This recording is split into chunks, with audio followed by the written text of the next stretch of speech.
Hello, all you Christmas fans. If you're like me, you love all things about Christmas. So today I'm here to talk about these Kurt Adler ornament twirling devices that you can buy. And some of the common mistakes or some of the common things you have to keep in mind are, for one, these will plug into the lights that you buy as a separate string, okay? These are not going to plug into LED. There's a different style for LED. If you can see this, I'm trying to get the camera to focus on it. This is going to plug into a string of lights that are the type you would buy on like 50 or 100 on a cord. You're going to want to make sure it's hanging off the branch edges. You need it to have a lot of room. If you take notice, I have nothing around this so that it has free rein fully to turn.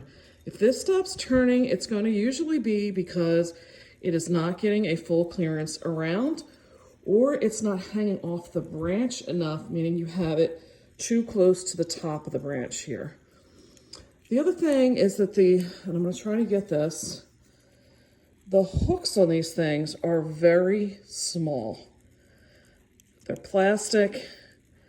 I highly recommend that you kind of get this thing to stop before you put something precious on there.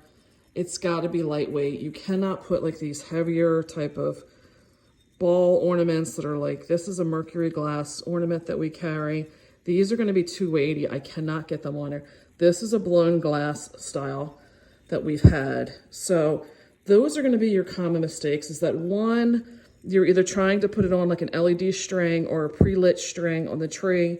Two, you're not having enough clearance, whether it be fully around the ornament or the top to bottom.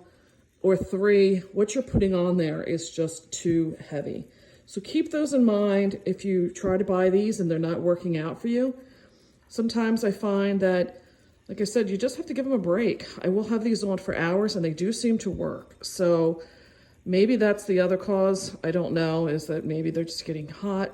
But I have had mine on for a long period of time. I mean, like hours, like 12 hours, and they've been fine. So I hope that gives you some help in having to troubleshoot some of these Kurt Adler ornament spinners. I am in love with mine. You know, I'm going to back up a little bit. You can see it really does add some extra motion and eye-catchingness to your tree. Catch you later. There'll be more videos coming back, and this is Kristen from Kristen's Great Finds with more helpful tips to keep your holiday home looking its best. See ya.